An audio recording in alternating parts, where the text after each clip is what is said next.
Extreme Anime Radio.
Yes, beware the Ides of March. Although on this March 15th, you just have to deal with us instead. Welcome to the Extreme Anime Radio Podcast, March the 15th, 2023. Happy Ides of March, Neff. That's why my back hurts so much when I woke up this morning. Uh-oh, another one of those mornings.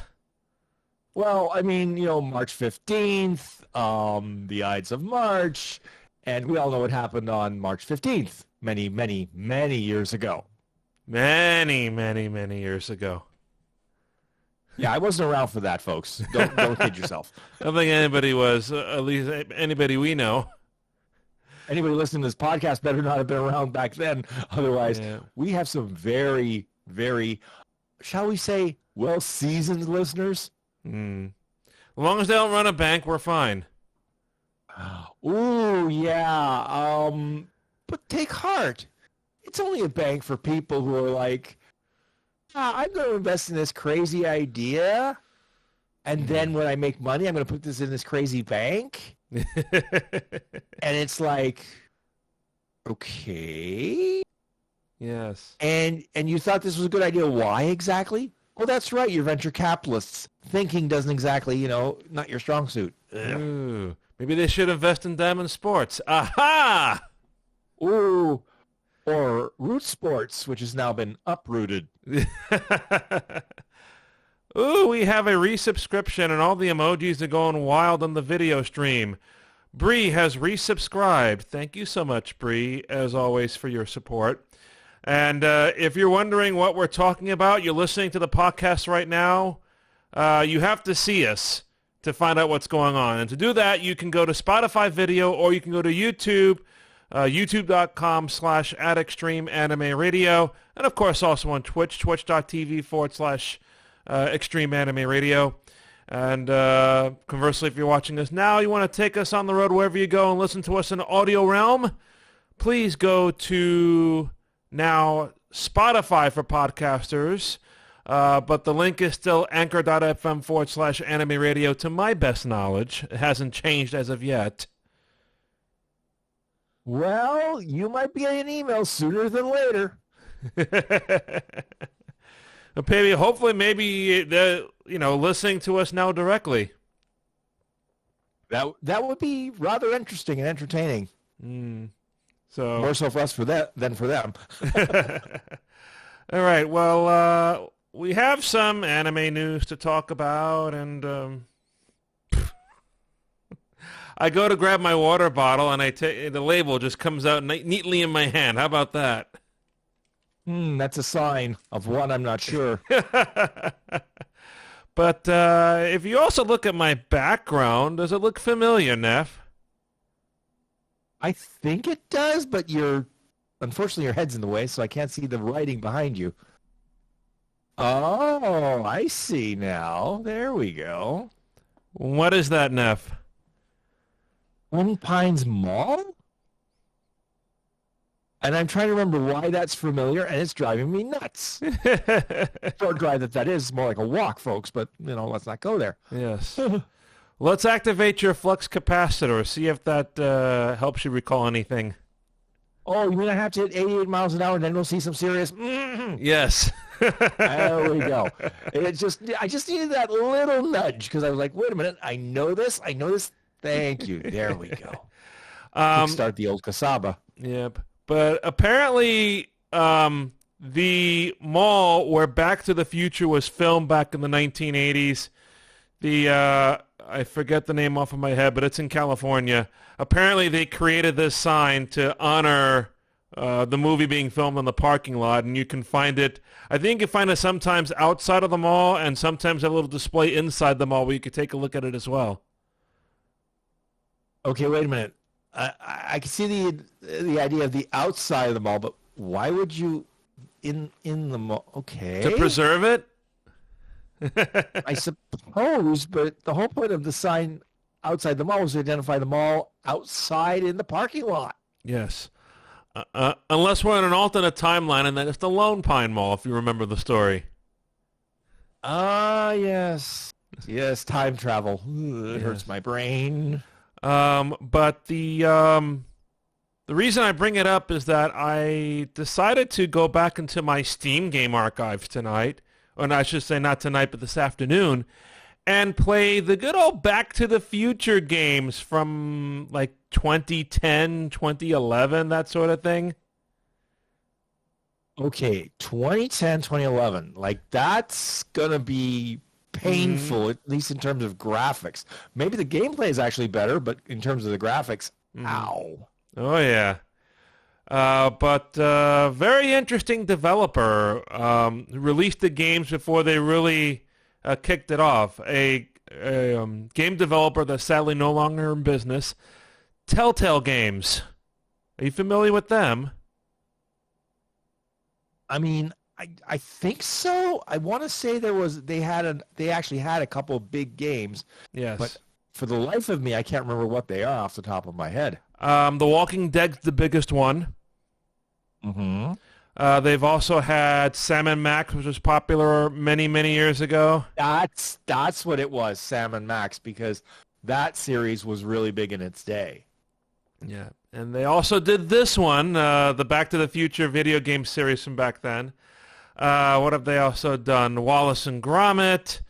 And I think, let's see, they did Game of Thrones, I think, as well. They did a video game of Game of Thrones.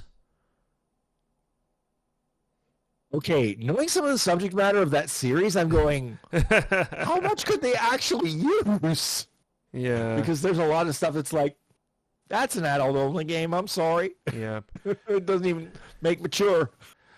And of course, one of my favorites, I mean, Telltale Games is a franchise that, I haven't played The Walking Dead, but I played some other others, this being one of them. And a favorite of you and me and a few others, the 2 iterations of Poker Night at the Inventory. Ah, yes, that's a rather interesting poker game. The Wolf Among Us, too, Liz says, too. It's amazing how studios in the past were known for not necessarily the biggest games, but had a library. Uh-huh. But these days, unless you're a behemoth like, Electronic Arts, Oh, yeah. that has the licenses for giant, sports leagues, these developers, it doesn't happen quite as much as it used to. Right. But no, it's nice to revisit a little bit of nostalgia from Telltale Games. I believe the reason they went out of business is no more funding. The investors pulled out and then they closed. That would usually do it. If the money tap turns off, most businesses go splat. Right, which I'm surprised considering how much critical success they've had over the years. Unfortunately, critical success does not always equal financial success. I mean, we've seen that time and time again through many media where the critics love it, but unless the general public buys it... Yeah. So, no, it gets me thinking that maybe in the future, just to go down memory lane, we should do maybe Telltale tributes. Even though I've played the games before, we can just run through the stories again. I think it would be cool to do maybe after we get through our 57 streams of Ace Attorney. What do you think? Well, I don't know. This last bit of, Ace Attorney, whenever we run it, I'm hoping there's an end. Yeah. Because I'm at the point where I'm like going to smack every so-called legal expert in that game and go, dear God, you're driving me crazy. Including Mel Strongheart, who we've uncovered something yesterday.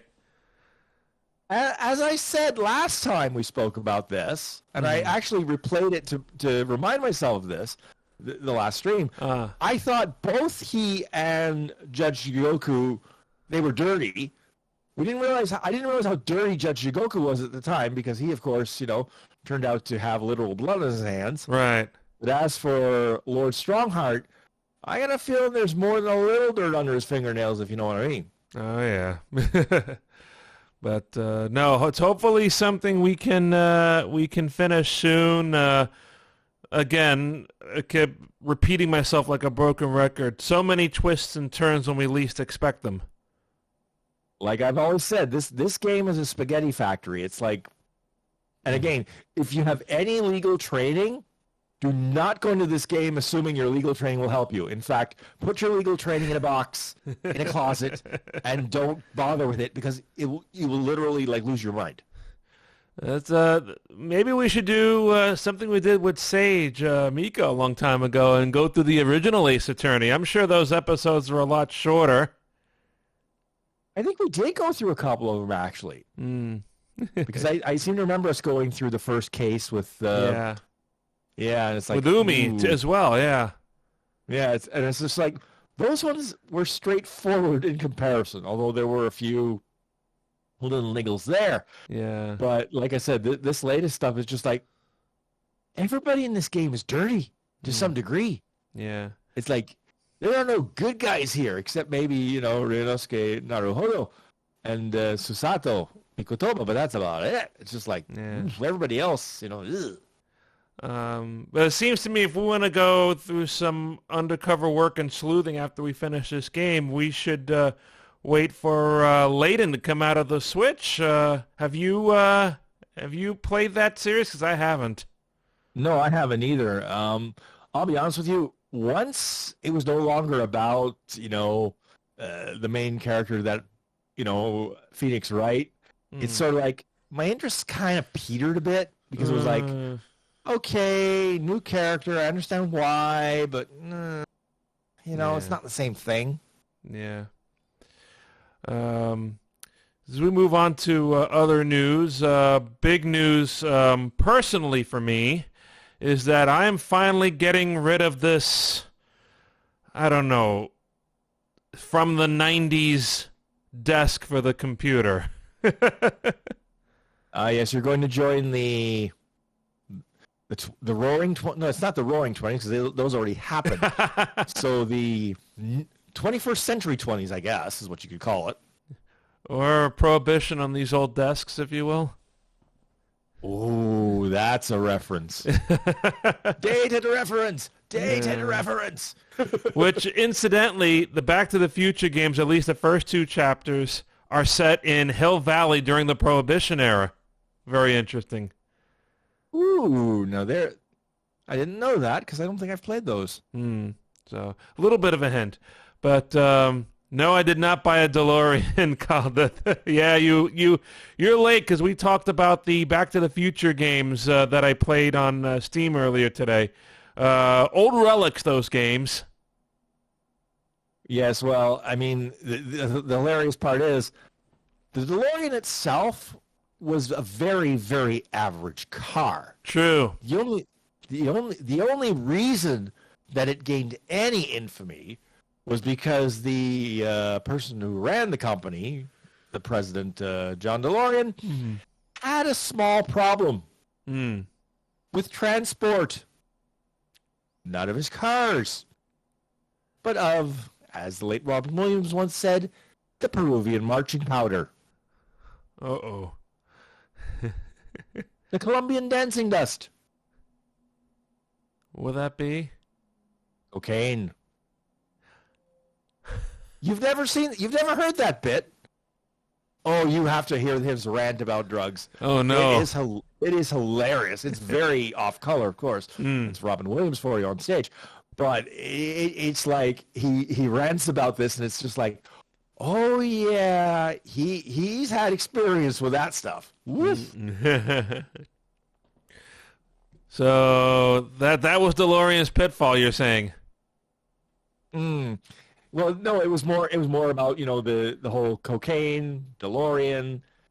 And the sad part is, if he hadn't have resorted to that, because he was trying to keep the company afloat, he'd also be known for starting the muscle car craze. Do you know which car I'm referring to? No. That would be the GOAT, or in this case, the Pontiac GTO. Aha! Okay. 1964. They didn't use it, but it actually, GTO stood for Gran Turismo Omologato, I believe is the Italian way to say that. So Grand Touring, basically a Grand Touring car, essentially. But of course, by the time the Americans got a hold of it, it just basically meant, we'll just shove the biggest, most badass motor we can get into a car, and then you go nuts. Well, GTO, anime podcast, so that it could also mean Great Teacher Onizuka for all I matter. Well, that's true too, although Great Teacher Onizuka had his own problems. None of them, of course, drug-related, but it's more like, oh, yeah, dude, you've got issues too. It's like, So, the desk will be here probably in about a week or two. It's a big desk, and they're going to probably have to ground ship it on, I don't know what they use to ground ship heavy desks. They'll probably put it on a couple of big trucks along the way or whatever. So, but I bought the desk, and I bought a sliding keyboard tray. Well, not so much sliding as if I can slide it out. I could also put it off to one side or the other side. I think it'd be pretty unique. But the most important thing is room for my legs to stretch out, because I cannot tell you how cramped I feel right now leaning forward to this microphone while my feet are pretty much stuck to the front of this current cabinet. Ow, that sounds most unpleasant. It does. Yeah. So the parts will be arriving separately, and the budget, I'll say, is about $300, which I think middle of the road, around the budget I was looking for. And the most interesting thing is I was able to buy it directly from the manufacturer after checking the prices. Amazon sold the desk for $259, and then if you ordered through Amazon, they would nail me for the tax as well. I don't know why, but you go through Eureka, it's $219. Eureka Ergonomic is the company that manufactures this. They also make gaming chairs. And they also make various other types of desks that look pretty nice. Again, that mid-range brand. Because I can't afford something like, we're talking Republic of Gamers here or something like that. Well, I'll be honest with you. Once you're getting into those type of brands, you're paying more for the brand than the actual product. Oh, yeah, exactly. Here I think it's kind of like a balance of both worlds. You know what I mean? Now, I'm just curious, though, because you mentioned this, and I'm going, you've bought it through the company, so that means if there's anything missing, et cetera, you have to go back to the company and say, hey, you're missing, this part, this thing, whatever. Right. As opposed to if you bought it through Amazon for a little bit more, in theory, you go back to Amazon and say, hey, missing X, missing Y, missing Z, make it right. So we shall see how that turns out. But the point I was getting to is I bought it directly from Eureka, and there's a button that says add to cart or purchase through Amazon Prime. So I clicked on the button because I have Amazon Prime. I paid it. Amazon processed the payment. No tax, no shipping, and apparently it'll be fulfilled by Amazon. Okay, that's bizarre. I Now, know. where is that company located? I'm just curious. Do you know? Um, I looked at online, and it looks like their main headquarters is in California. They also have a warehouse apparently in Texas. Hmm. So how would you actually be not paying? And again, I say this because up here in Canada, you do not avoid taxes. There's Oh, no of way. There's course. no how. Yeah, exactly. They get you anywhere. I mean, they get you on your streaming services now. Okay, that's how bad they are up here. Whereas because you have these different states and different rules about interstate commerce, etc., Yeah. you could end up in a situation where, yeah, I can get this desk from this company and pay tax, or if I get it from this company, I pay no Yeah. tax. Yeah. Okay.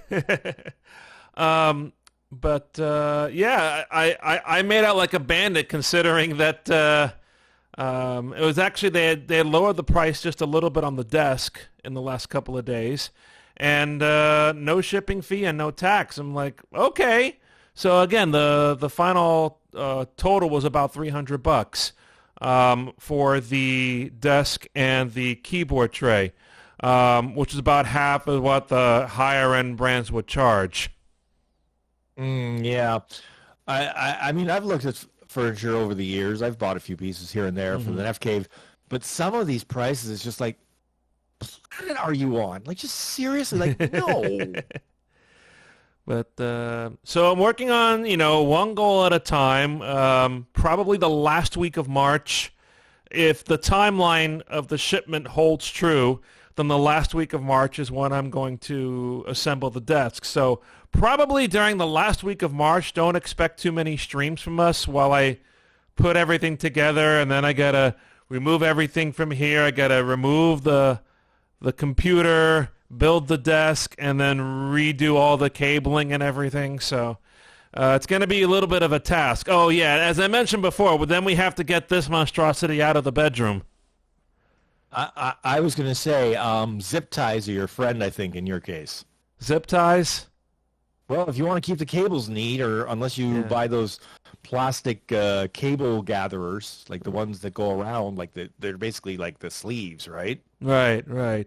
So I don't know what the table comes with, but that would, I think, work. Maybe the zip ties or maybe Velcro. Velcro might also be useful, so I don't have to cut plastic ties if I run into any issues.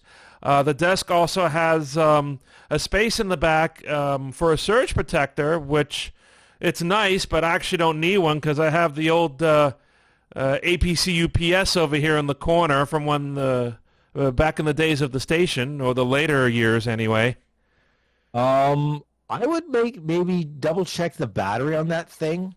Yes, it is. It is getting close to end of life, so I'll be replacing that soon. Yeah, I was going to say, because I've had to replace the battery on my UPS once already, and I'm probably going to be getting told sooner than later, yeah, you might want to replace this because this won't hold for like more than a minute. Yeah. Liz, then that's the fun part. Ugh. Liz says that she crochets cable ties. Oh my. Is that like a sturdy material, Liz, or just the same crochet yarn that you use for all your projects? I'm curious. I'm curious too because I'm like, I'd never thought of crocheted cable ties. But then, as I was saying, one step at a time. Once I have the desk installed, probably the next step would be to get a bigger monitor. I don't know if that's going to happen right away. Maybe a deal will come down through the pipe, where I can get something with a nice refresh rate or a little bit bigger than what I have right now. Same yarn, she says. Wow. That would be interesting to see. Yeah, it says the cable ties that she uses with the crochet have a leaf on the end that are reusable. Okay, so I guess it makes it easier to take apart in that case. Yeah, I mean, good cable ties do, of course, the holding, but they also can be taken apart if you need to. Right. I've dealt with bad cable ties where it's like once it's on there, you ain't getting it off Yeah. unless you're using very sharp objects. Mm. And, risking a finger or two. Flax thinks I should just get an HD TV instead of a monitor. Isn't that an HD TV? Well, no, an HDTV has a tuner in it. You see, that's the trick, Yeah. right? So you're paying for the tuner. The problem is using an HDTV, it's geared more towards, viewing media, etc. It's not geared for text and stuff. So you have to watch it if you put text on the screen on an HDTV, it might just be too blurry to read. There's one caveat for sure.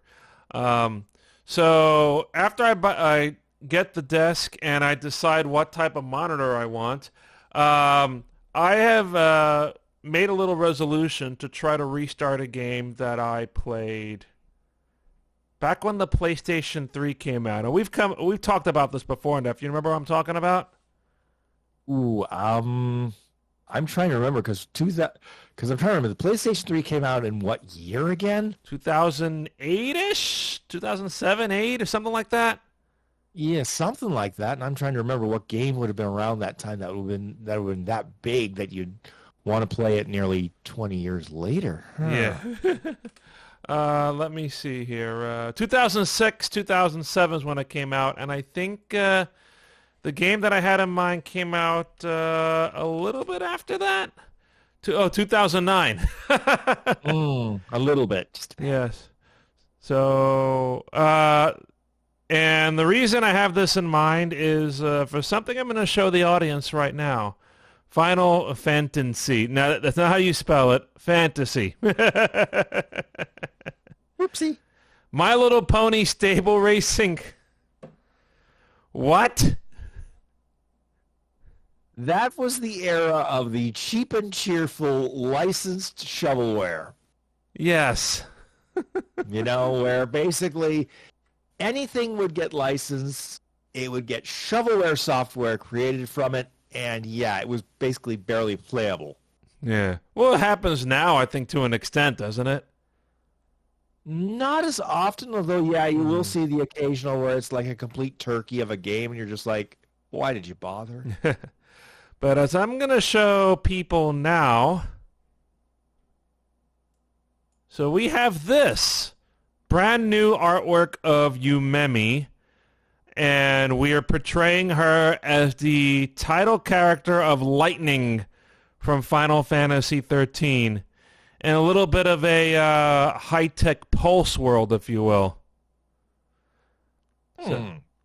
Very nice. And you see all the writing on in the city there, right behind her? Yep. Okay. That writing is all her name in hiragana and kanji. Ah, that's a nice little Easter egg. So on the right, there's a little purple sign from the top down. Yu me mi butai. On the left, you have the kanji in the back with her family name and her given name. So. Aha. Oh. Very done as always. Oh yeah, and very nice for Agnes to work on that. We'll have some other art projects to work with on our mascot characters, but just seeing that, it gets me into maybe trying to get through the Final Fantasy series once again. Well, you have much more patience than I, because I still remember the last Final Fantasy I played was 7. I got through about half of it, and I just said, no, this is grindy. I don't want to sit here grinding away. Like, I have better things to do. Yeah. So, actually, let's see. The ones I have on my computer are purchased from various eras. Final Fantasy 7, Final Fantasy 8 Remastered, and Final Fantasy 13. Aha. So there was this gap of about 5 Final Fantasies, actually a bit more, because there was X and then there was X2, as I recall. Right. Caldeth, would you like that to be a wallpaper? If you want that to be a wallpaper, I will talk to the artist and see what we can arrange. But yes, we're getting, it might be time to drop the current wallpaper in our Discord soon. We now have an announcement channel in the Discord, by the way, so if we have any pertinent announcements to put out to people, we'll send it in the Discord. And you can actually take those announcements and share them to your own Discord server if you want. There's a follow button in the announcements channel that'll allow you to do that. Okay, Kyle, so I'll work on that later on after we finish our shows and streams. We're going to do more Mario Kart tonight. We were debating between Mario Kart and Ace Attorney, but yeah, as Nev pointed out, we probably need more than an hour to see where Ace Attorney goes, right? Yeah, because you just don't know. It's like, wait a minute. Let's talk more about anime, and apparently we have some news that broke from Japan about a music composer from anime who was arrested several months ago and admitted to committing acts of obscenity towards a 15-year-old girl. Ooh. Yikes. We see these stories from time to time about prominent people in the industry of anime and manga, and they're getting in trouble like this. Sort of like the, it was a different case, but the creator of Rurouni Kenshin, for example. Yeah, and the problem is the new anime is either out or is coming, and it's just like, I'm sorry. Like, people say separate the art from the artist, but no. No. There's just things where it's like, nope. Right. Nope. But this is the composer who has worked on theme songs for shows such as Idolmaster, and also a series that Neff has mentioned in the past. Is it wrong to try to pick up girls in a dungeon? I think you've mentioned that before. Oh, yeah. Oh, dear. And another one of his opening theme songs that he composed was pulled, I think, soon after his arrest, citing various reasons, but, I think everybody can guess it was probably related to what happened. Yeah, the Japanese are a bit more... I want to say, I don't think the word delicate is the correct word, but they handle things differently than we do in North America. I mean, if something similar broke out, it would just be like, release the hounds. And for good reason if it is proven that, Right. Yeah, I know, no. Right. It looks like this person admitted in court that he did this, so. Yeah, and I'll give a quick example of, the sort of thing that kind of gets, I won't say overblown, but definitely over here the social media just takes over because it was reported that the new interim general manager of the Philadelphia Flyers, Daniel Briere, his son took a wheelchair from someone who was using the facilities. The wheelchair was outside the facilities, and proceeded to push the wheelchair down the stairs. Why would you do that? Oh, that's just, boys being boys. Wow. Yeah. So, but of course, this blew up over social media in a day, less than a day. And the school is like, yeah, we don't condone this, but it's a very wishy-washy statement. It's like a statement that says nothing, essentially, if you read it. Right. And it's just like, but everybody's going after, the father, the interim general manager of Philadelphia Flyers, and I'm going, okay, look, he didn't push the wheelchair down the stairs.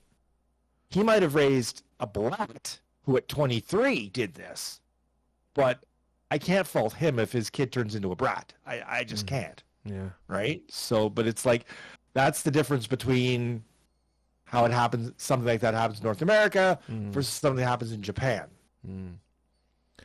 So.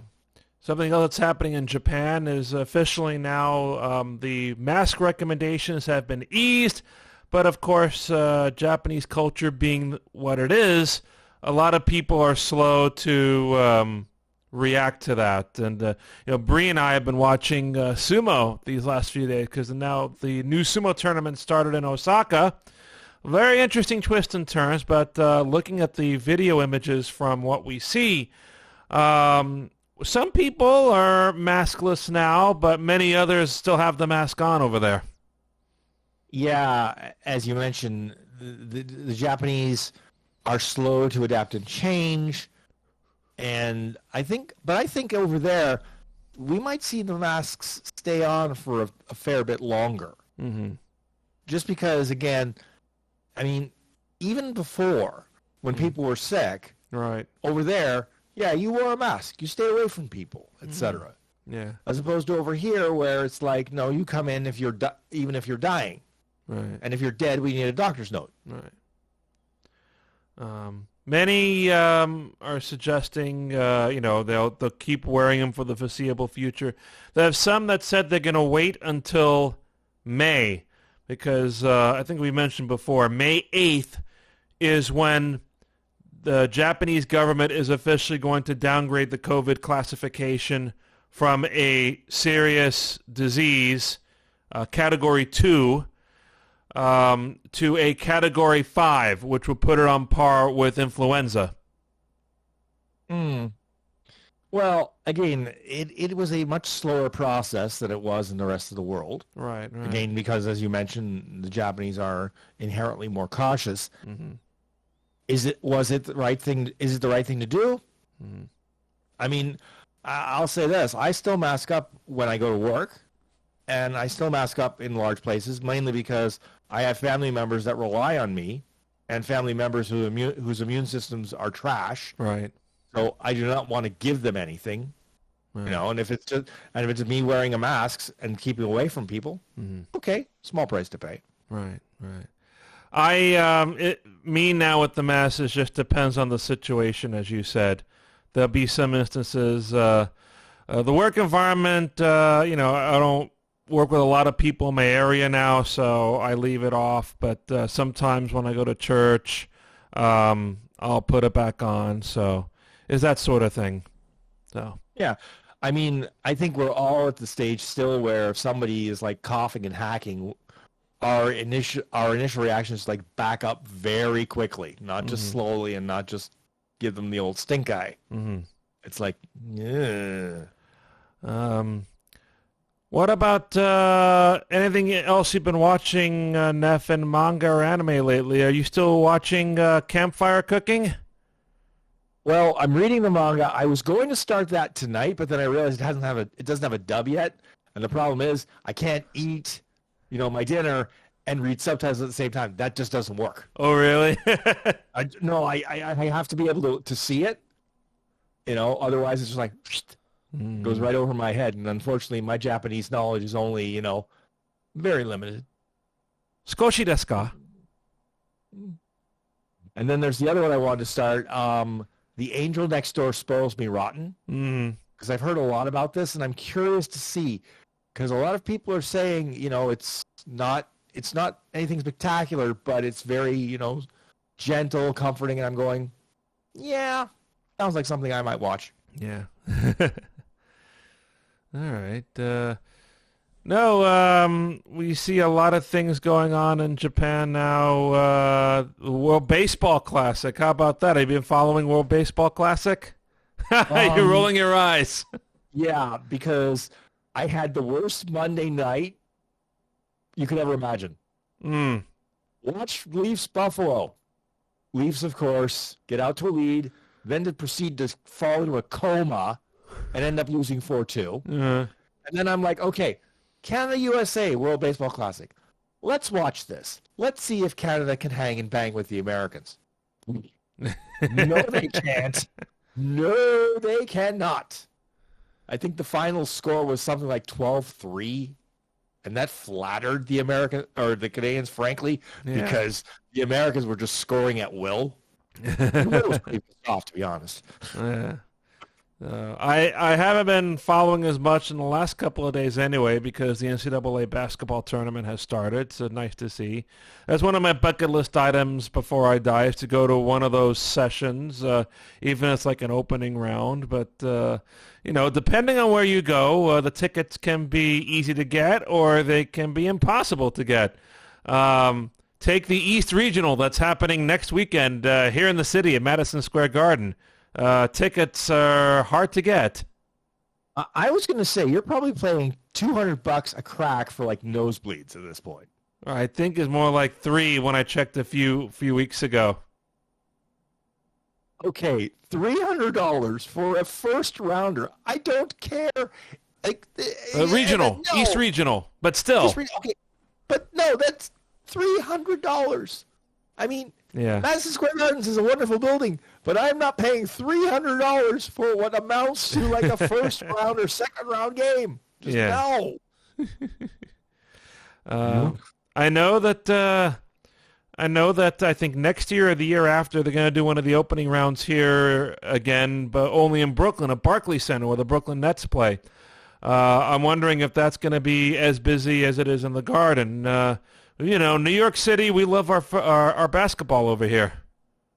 Well, yeah, you just have an owner of one of your teams who is completely psychotic.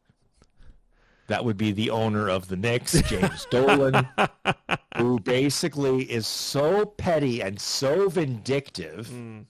How petty and vindictive is he, you ask? He is so petty and so vindictive, he has risked the liquor license of NSG. Well, how has he risked it, you might ask?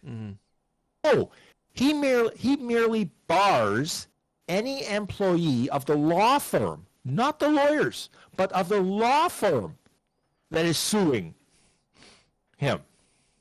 I'm going, no, you can't do that. Yeah. And the best part is there are apologists who say, yeah, he has every right to do that. And I'm going, what? No.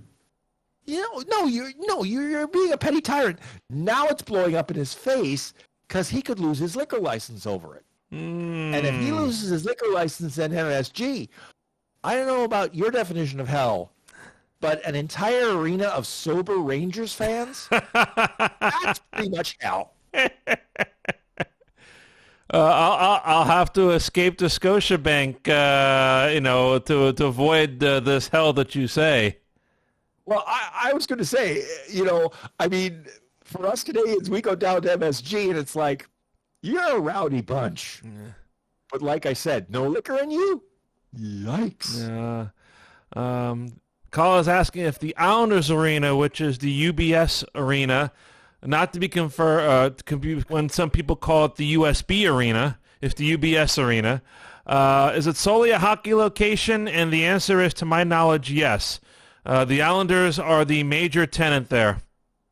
But I thought it was still a multi-use arena. It is still a multi-use arena, yes. But primarily, when the Islanders are in town, that's what they use now. Yeah, that makes perfect sense. You see, that's the main thing that most sports teams want. They want to be the major tenant so they can control dates, etc. Yeah. Where it gets messy is if somebody owns multiple sports teams in multiple leagues and then has to coordinate, all those dates. Right. Hello, MLSE up here in Toronto. Mm-hmm. But no, so many concerts have been happening at UBS since it's open as well. So kind of nice to see all the hot names step across the border into Long Island that way. Well, I was going to say, because, again, the trick is with arenas that they can be wonderful for certain things like hockey game, and they can be absolute trash acoustically for concert goers. So I'm hopeful that UBS, now you got me saying it, USB Arena, wait, UBS Arena. UBS. The best part is UBS stands for United Bank of Switzerland. I shouldn't be making this mistake. Neither of us. I should not be making that mistake. But it's like, I'm just going, I hope it's a decent concert venue, because Scotiabank Arena can be hit and miss, from what I've heard. Yeah. Well, we bring up why the Islanders moved to UBS Arena from Barclays Center. Number one, bad sight lines from certain parts of the arena. And number two, they don't know what proper hockey arena refrigeration is about. Yeah, number three, they got kicked out. They got told, forget it. Which I have never seen a pro sports team get kicked out. Normally they leave. They fight to leave, right? But when the pro sports team is getting kicked out and said, hit the bricks, pal, the only other team I've seen that happen to are the Dead Desert Dogs in Arizona. But that's because that clown franchise, they still don't have a deal for a new arena. And I'm going, if they don't have a new arena with a deal with shovels in the ground by the end of this year, they're going to be the Houston Coyotes. I'll put money on that. Really quick, Neff, because we're almost out of time, and I do need a few minutes to hook up all the equipment for the Switch. Something that my mind is a little clouded about. Speaking of crossing borders, how about somebody possibly crossing the border from Green Bay to East Rutherford? Now, what I said as a Bills fan, that concerns me on the one hand, but on the other hand, it means that the Bills defense might have two chances to fold up Mr. Rodgers like on-field origami, like they did to the last Jets quarterback. Wow. So you're optimistic for your team. Well, I'll put it this way. If this was an Aaron Rodgers from 5 years ago, I'd be really worried. But because this is a 39-year-old Aaron Rodgers who's basically in a position where he's like, do it my way or else, I really don't see the Jets experiment succeeding. In fact, I would almost venture, almost laughingly, to say that it'll fail in New York in a year, and then he'll go to Minnesota like his mentor Brett Favre. Because don't forget, that's what Brett Favre did. He played a year or two in the Meadowlands, and then took off to Minnesota before he packed it in. Packed it in. That's a nice reference. No, I guess eventually maybe they could pull a Robert Kraft and bring him back to Green Bay for one day so he can retire as a Packer. Well, okay, now I'm going to ask you about that because I have not heard anything that suggests that Tom Brady wants anything to do with the Packers or with the Patriots at this point. So right. I have a funny feeling he is not going to retire, like a one day be a Patriot and then retire. I think the bridges have been burned for Mr. Brady and the Patriots. Right. No, my understanding was like several weeks ago. This was a proposal from Kraft to do this, but that nothing happened after that. Well, Mr. Kraft might want it, but I think it's not going to happen as long as Belichick's there. Right. Because the magic between Belichick and Brady is gone. Mm-hmm. Because don't forget, Belichick is the GM, de facto GM. He basically, runs this team. So it's like he wanted no part of Tom Brady anymore, and Tom Brady was like, I don't need you. And he proved it. Yeah. At least once. I should buy the Jets. No, I don't have enough money because I just bought a new computer desk. Ha ha ha ha ha. Well, the problem is if you buy the Jets, then you have to be co-tenants with the Giants. And some of the moves that they've been making in the offseason, I'm going, oh yeah. Oh, this might not work out for you. It could work out. Yeah. But it could also blow up in your face real bad. Yeah. Like I just saw what the Patriots did today, and I'm going, what are you doing? Mm-mm. If you're sticking with the quarterback you have and you're hiring like wide receivers, I'm going no. Mm-hmm. Because Mac Jones, has a noodle arm, and you're getting these wide receivers. I'm going, great. You've got great receivers. But a quarterback with a noodle arm, that's not going to work well. No. But so, We have to get through, other sports first, like baseball, and the NFL draft is coming up soon too, right? Well, that's the funny thing. The NFL manages to really stay in the news the entire calendar year, even when they're not playing. Yeah. Other sports, there are dead periods, even though they try their very hardest to make sure that something is going on. Right. But it's only the NFL who've mastered stretching it out and literally making, sure that you hear about the NFL at least once a week during the off season, if not more. Mm. I mean, they're the only ones, though, of course, that don't have to worry that their TV contracts might go poof because the provider of those contracts is going poof. Oh, so. Yeah. The bankruptcy, as we mentioned earlier, was announced, I think, yesterday. Mm-hmm. Oh. And AT&T is walking away from their regional sports networks as of the end of March, apparently. Mm-hmm. Now, a couple of them, the teams are going to buy out the remaining share and try to run it themselves. Right. Does that work? We'll see. I mean, the problem is the teams we're talking about are not what I would call big market teams, and I'm going, right. You guys don't have that kind of money. How are you going to make this work? Mm. But, I mean, the equivalent up here would be if Rodgers would walk away from the NHL contract or any of their regional contracts, which, of course, they won't do because they know that if they walk away, their competition down the street, Bell, will go, oh, yeah? Yoink. Mm. Because Bell has really not liked the fact that they are frozen out, pun intended, of a lot of hockey-related news because Rodgers has first dibs through Sportsnet. Right. Well, I'm sure we'll have more to say about the aftermath of this, these separate fallouts, because it's like a domino effect we're talking about, the next time we do a podcast. Let's go now to the closing commentary now, because we reached the end of the show. If you have any questions, concerns, compliments, or complaints, drop us a line at extremeanimeradio@gmail.com or hit us up on our social media. For our social media information, go to linktree.com/anime radio. There you'll find links to our Facebook page, our Twitter account, our Instagram account, our Discord server, our YouTube channel at Extreme Anime Radio, and you can listen to archived versions of these podcasts at anchor.fm/anime radio, powered by Spotify.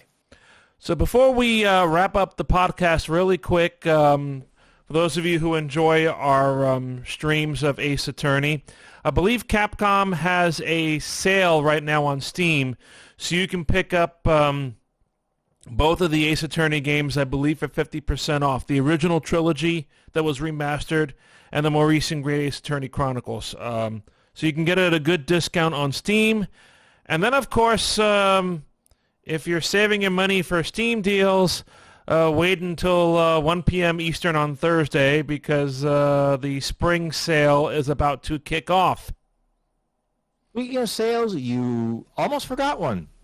What's that? Nintendo's having a sale on their, including Ace Attorney, because what did we have this week? March 10th. Yes, March 10th, or Mario Day, as it's also often known. So Nintendo is also having some sales. I've looked at a couple things, but I'm like, I should really be good. I really should because I've been buying manga left, right, and center, and I'm looking at my bill at the end of the month and going, ooh. So you don't notice it when you're buying it on the iPad because you don't have stacks and stacks of manga to trip over going, oh, crap, I bought like 20 volumes of this manga. Like, ick. But so be sure to check out all these sales, and we will see you next time. Is the case we're doing, are you talking about Ace Attorney? Is the case we're doing right now really the final? It kind of looked like there was one more chapter following. I hope there's not one more chapter. If you're talking about episodes or chapters? I'll put it this way. Given what we left off with, I think we're going to have a change of judge. I really do. Yeah, bring back the old one that we had, yeah. Yeah, because I cannot see this current judge, but then again, this is Ace Attorney, where, ethics don't matter. I cannot see the current judge being able to continue with this trial. The current judge, of course, being Lord Strongheart. Right. So we uncovered a lot of things last time, yeah. But we thank you guys for joining us here tonight. We will set up for Mario Kart here in just a moment. One more thing, this has been episode 6 of season 7. I think I said the same thing last time, but I think I was off by an episode. So this is season 7, episode 6, I'm pretty sure. It'll be 7 and 7 next time. So Nev, please help me make a note of that. Okay, we'll just have to say double sevens next time. Yes, or 007. You have a license to kill with those puns. Oh. And until next time, for Neff, I'm JR. Thank you for watching and listening, and remember, keep on looking out for the Extreme Mario Twitch stream, and don't forget, check out our archive podcasts at anchor.fm/anime radio, powered by Spotify. Good night, everybody. Good night. See you next time.